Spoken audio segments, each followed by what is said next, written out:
Introduce Miss Diana White. So Diana has over 30 years of sale and retail experience with leading stores with revenues over 10 million. Um, in 2017, she joined Moonshot, a technology incubator in Flagstaff, Arizona, serving as the director of the Coconino County SBDC and later as a CEO of Chandler Innovations.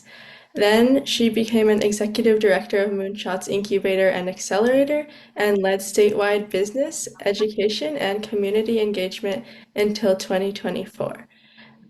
She also is a former board member of Topia, a STEM-based nonprofit for children, and she serves on the executive committee of the Global Chamber.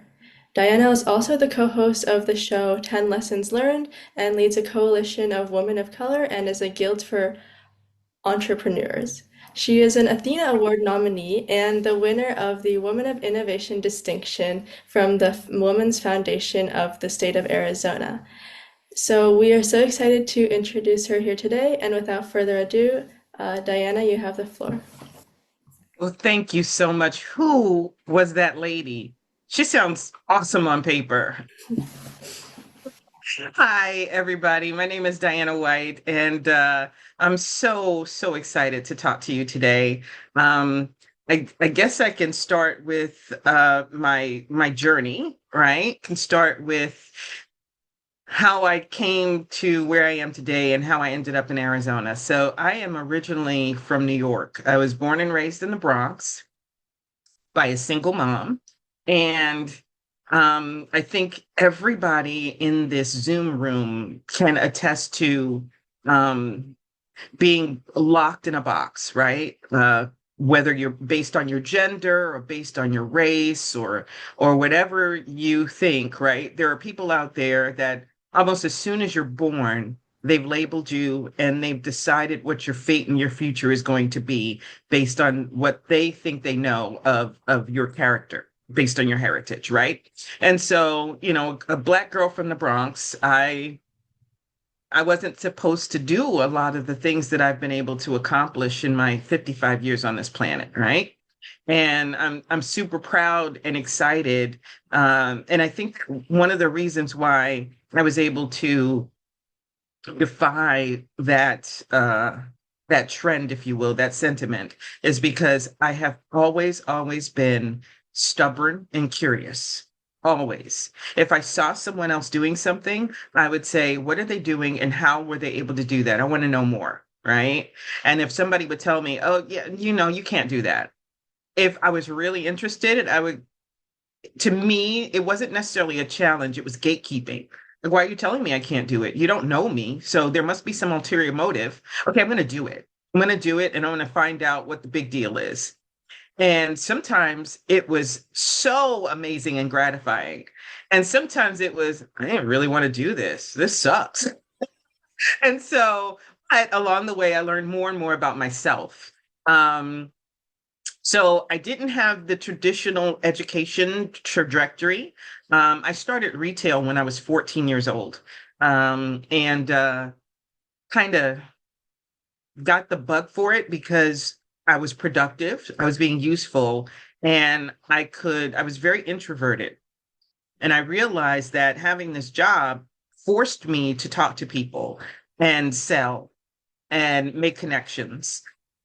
And found out a lot more about people than I expected I would. And I got really good feedback from my bosses, right? Because when I was on the sales floor and I talked to everybody, they couldn't hear me, but they could see me engaging and the conversations were animated. And then these people would walk away with all this merchandise that they purchased. And they never knew that I was asking, well, how'd you get your job? Where'd you go to school? And what do you think about stocks? And I was just asking all kinds of questions. And this is something that I want you guys to know in life. It's human nature for us to want to talk about ourselves. We can't help it. We love to talk about things that we're passionate about. And we should be first and foremost passionate about who we are, right? And so if you ever want to break the ice with somebody, if you ever want to, maybe you're nervous in a conversation and you want to gain some control again, ask them a question about themselves. And watch how everything just glows, right? I don't ask them personal questions that'll make them uncomfortable, but ask them, what's the last book you read and what did it mean to you? Why was it important? Oh, watch them light up. What kind of music do you listen to? And did you always listen to it? That kind of stuff. Get to know who that person is because they'll love to talk about themselves, and that'll give you time to breathe, and it'll also give you time to know a new person. Um, so that's what I did. I just went around asking people about themselves and what they liked and why did they come to the bookstore? Why did they buy this particular biography? What did this person mean to them that they want to know more? And I was able to sell and make some really, really great customer relationships and move my way up pretty quickly because I had great customer service.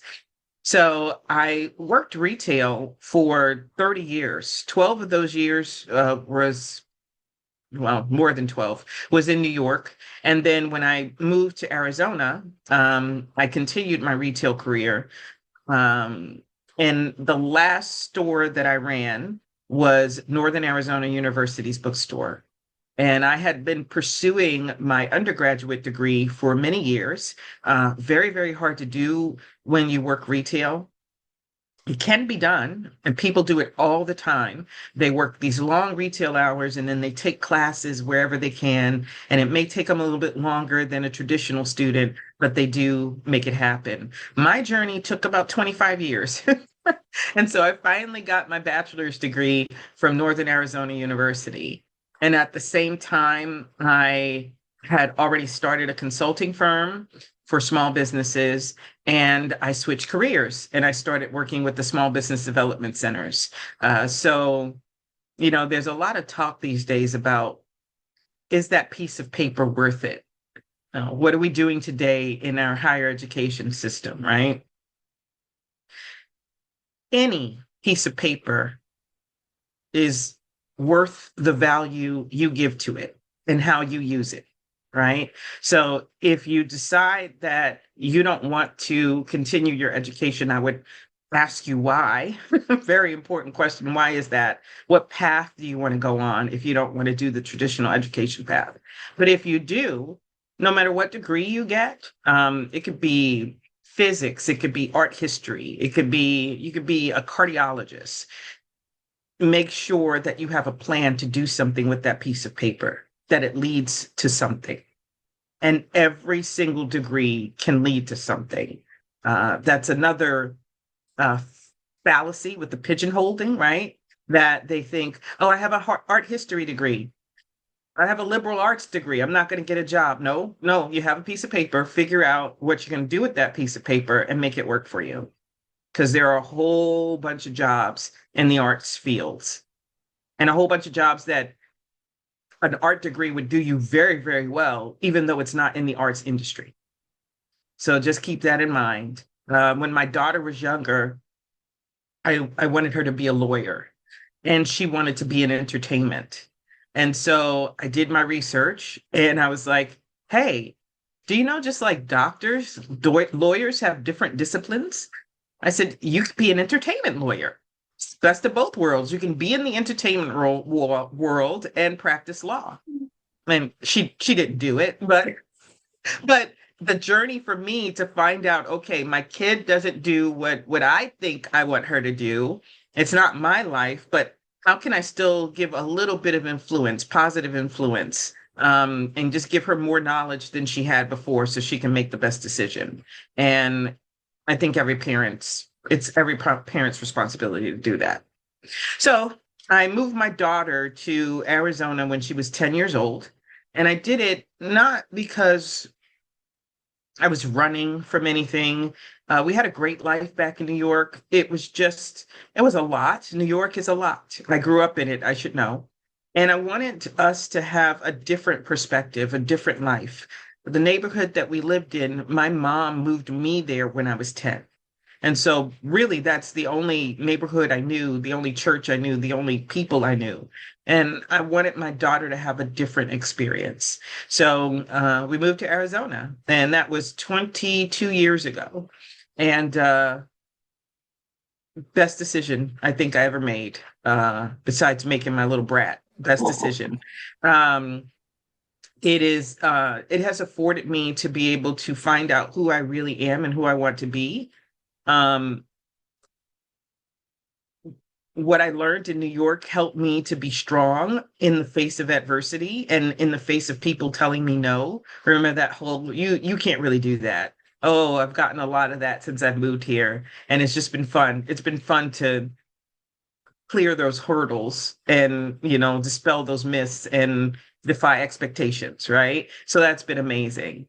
And the biggest reward, besides seeing my daughter turn into the woman she's become, has been helping people. I have helped so many people, not just with their businesses, with their lives. And when you start a business, you are creating another life. You're creating a baby, and you don't have any training for it most of the time. It is very scary, and it's scary for the people that are immediately close to you that are watching you take this leap, right? So if you have a partner, or children, or parents, or in-laws, and they're watching you embark on this journey, they're going to have a lot of things to say because they're coming from their own fear and bias. And so helping these entrepreneurs be able to walk their path and giving them the strength to say, no, I really want to do this, and nobody's going to talk me out of this. This is my dream. And whether it succeeds or fails, I have to see it through. And so being able to help people find their voices, especially women of color, um, I don't think I can be more fulfilled. And I know that there are other jobs out there that, they're saving lives and creating miracles out of nothing. um, I dare say I feel just as fulfilled as they do. Even though I don't know their world, I do because I've had people tell me that I've made a difference, and that's the most rewarding thing I could think of. So fast forward, I worked with an incubator accelerator for about 6 to 8 years, and I developed curriculum. I coached founders. I did workshops. It was amazing.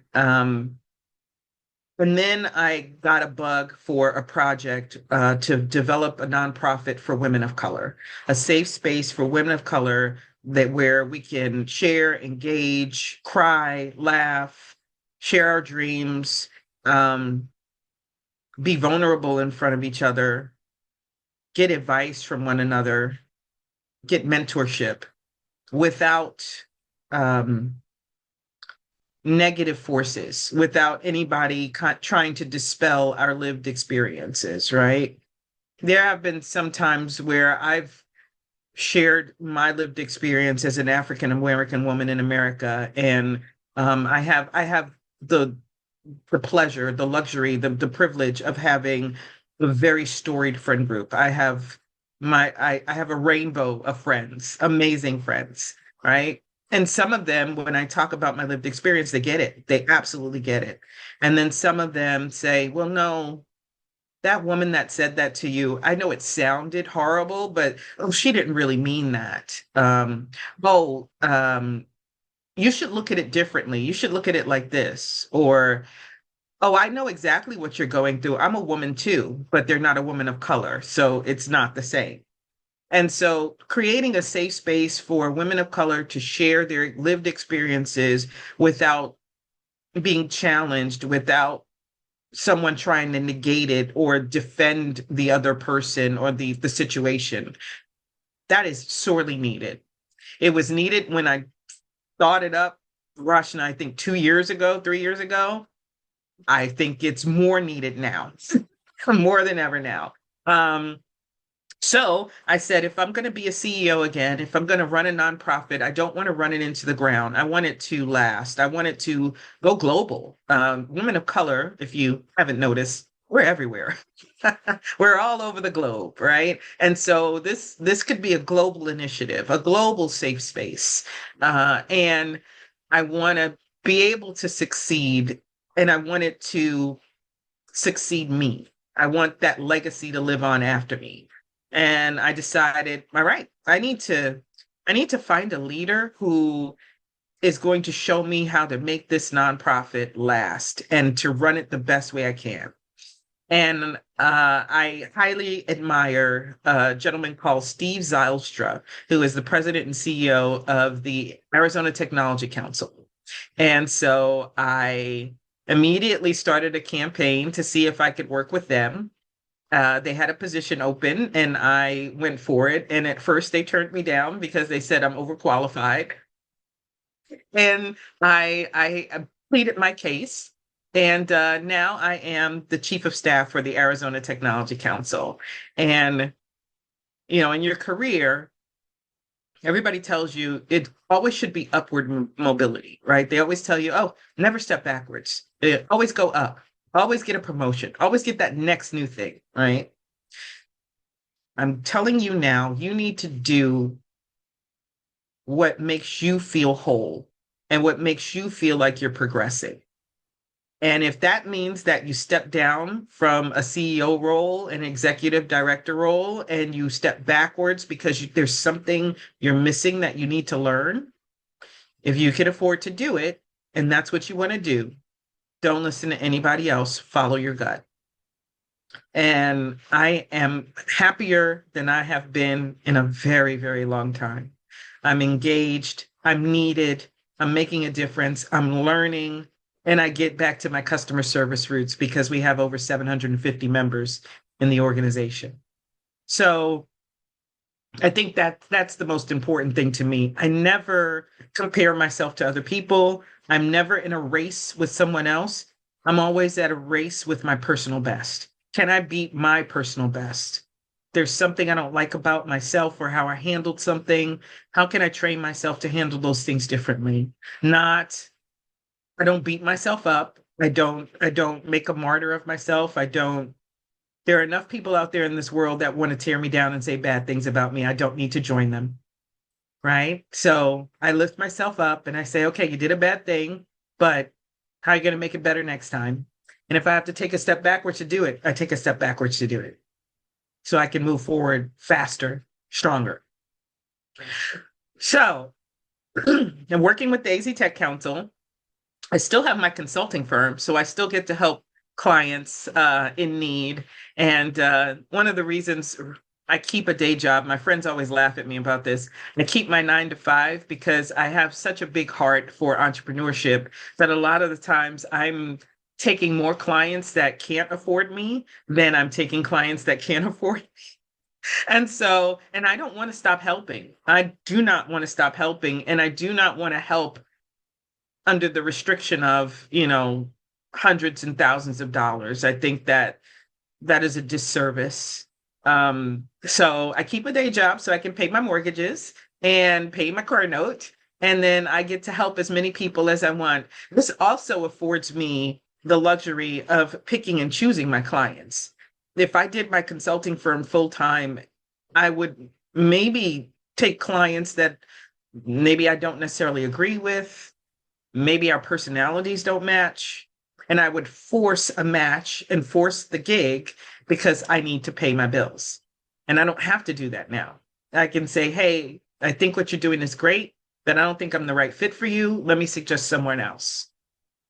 Or I've fired clients before. I've started working with them and I thought, hey, this is going to be great. And I realized that they weren't quite ready. And so without guilt, I was able to let them go because the longer we stay together, the more I'm hurting them. I'm impeding them because I'm not the right person for them.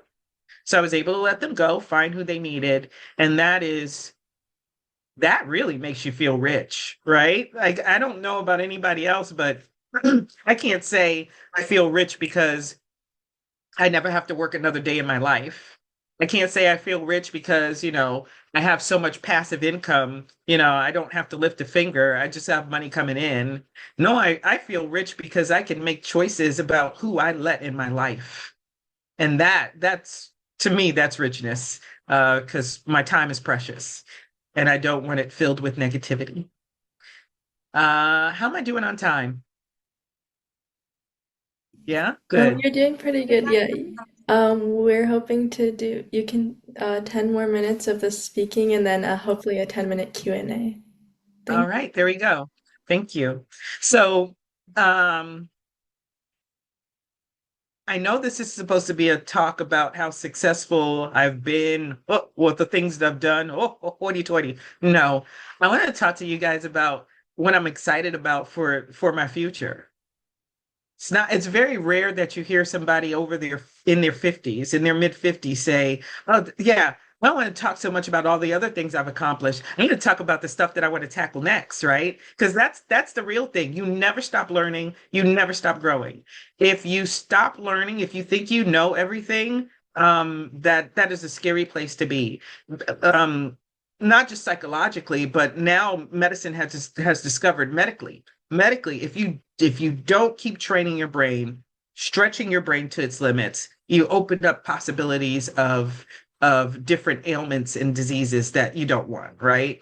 So I'm excited again to learn as much as I can, as long as I can from the organization that I work with, so that when I'm truly ready to dive into the coalition of colorful women, I can do it and know that I have the skills. I brought the skills with me.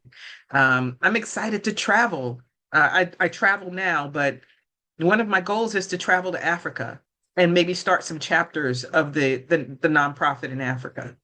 Um, I want to get dual citizenship in another country. I'm working on that right now, so that maybe I can buy some property in another place. And my daughter and I, a long time ago, adopted destination holidays. So I am not the mom that's in the kitchen cooking all day for Thanksgiving. We're not doing that. We're on the beach in like Jamaica or Barbados somewhere for Christmas. Because we decided a long time ago that the holidays just mean we're together. Everything else, we can decide what that is. So if it's the Bellagio at Vegas, or it's the beach in Jamaica, or it's just a nice little restaurant in downtown Phoenix, we decide what the holidays mean for us. So I I'm excited to continue traveling and taking the coalition with me wherever I go. Um, I've been thinking about whether or not I want to go back to school. I think maybe 20, 30 credits away from a master's. But I don't know if I still want to study what I studied. So I might try something else. I've been trying to learn French for 45 years. Every time I think I get a handle on it, poof, c'est la vie, gone. I don't know anymore. So I want to actually learn French and have it stick so I can have conversations. Um, Here's a silly one. I had the absolute privilege of going on a mission in Poland. I won't talk too much about it because it'll take forever, but someone made a dish, or I don't know if it's a dish, but they made parathas. And it's the first time I've ever tasted it. I'm totally hooked and jonesing for those things. I'm gonna learn how to make them myself one day, right? So these are the kinds of things that keep me excited about getting up for a new day, because something new is always going to happen. And I know in the years to come, I've got so many more things to learn and conquer and hurdle. So I'm super excited about the future. And I think I covered everything, I think.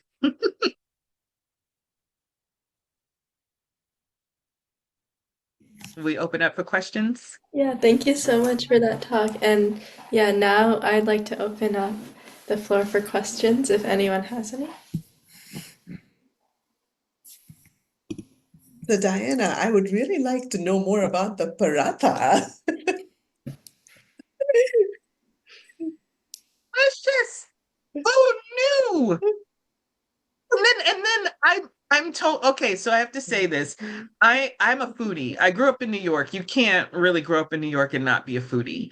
And so there have been so many what my community may call struggle foods that I'm introduced to, and they're the most delicious things, and I'm like, this is gourmet.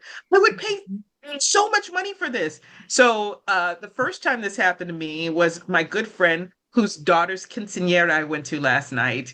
I went to her house one day and she was there with her sister and they were cooking a family meal and she gave me this dish and I started eating and I was like, This is the most delicious thing I've ever had in my life. My God, what is this? Oh, what are you using in this? It must be expensive ingredients. And they all started laughing hysterically because it was just a bean tostada. It wasn't even, it was just a bean tostada. But to me, it was like nirvana. It was heaven. It was so delicious. And that is the same way I felt about the paratha. And we had to it wasn't just a tradition. We had to like kind of navigate the ingredients because we were sequestered. So there was but so much we had to work with. And so the person made them and I was like, what is this? It kind of looks like a hot pocket. Right? What is this? And I took a bite and I was like, oh my goodness. Oh, it was so good. There was somebody else that did a lot of the cooking while we were on that mission, and their food was spectacular. But this is what I love. Not too spicy. It was so good. I think the food was maybe from Assam. I'm not sure, but it was delicious. Now, I have to say, anybody who is listening, it's the spirit that we come with. And I'm pretty sure just listen to Diana and smile, and she's smiling as she is talking. You know, that means that she is living her best times. Doesn't Mhm. mean that she doesn't have problems in her life, doesn't mean that there are situations where we fail multiple times. But the lesson to take away here is that we are always here with our smile and we give 110%.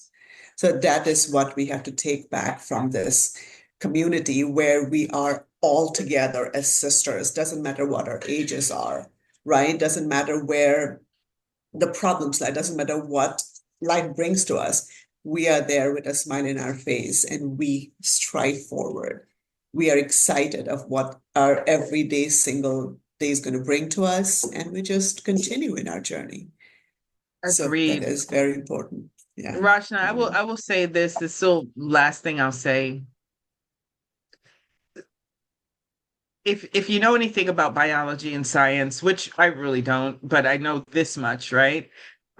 You generate your own body heat, right? You generate your own body heat from inside your body. I need for you to understand that you are also responsible for generating your own happiness. Nobody else can generate your happiness for you. You have to generate your own happiness. And you know this because I know each and every one of you on this call has had a time where there's been something good happening. Maybe somebody's giving you something or something good has happened to you. And for some reason, you're still sad. You're still sad, right? You generate your own happiness. And through the face of adversity, as long as you continue to understand the way I generate my own body heat is the way I can generate my own happiness, then you're more likely to make it through it with a learning lesson as opposed to feeling like you were just hit by a truck. Yeah. And it's okay if you feel like hit by a truck. It's just take a moment. Like I said, stepping back is okay. Reassessing is okay, but do not stop there. We keep on moving forward. So thank you, Diana. You know, I appreciate you a lot, my Me sister. too, Rashna. And I think you bring joy to everybody that you're around, and I'm very grateful to have you.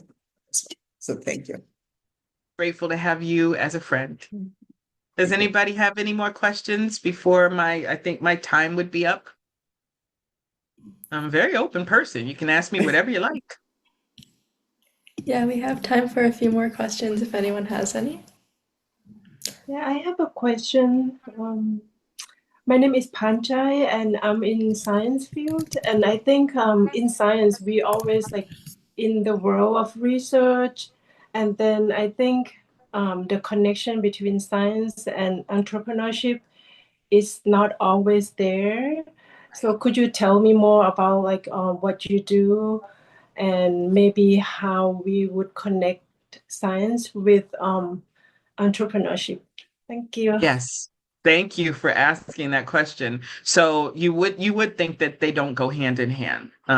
My consulting firm is industry agnostic, so I can consult with any industry. One of the reasons why I can do that is because entrepreneurship and starting a business doesn't matter what field you're in. There are some basic principles that are standard throughout everything you're going to do when it comes to starting a business, right? So, if you are a scientist, one of the things that I've learned about people in STEM is that they're very data driven, very analytical, right? And Mhm. so being abstract and thinking about the what could be is kind of hard.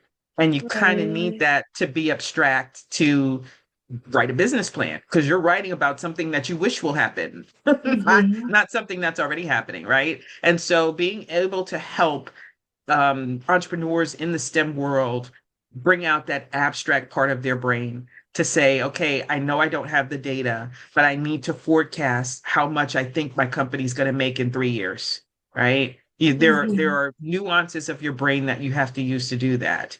Um, and so that's where I come in to help.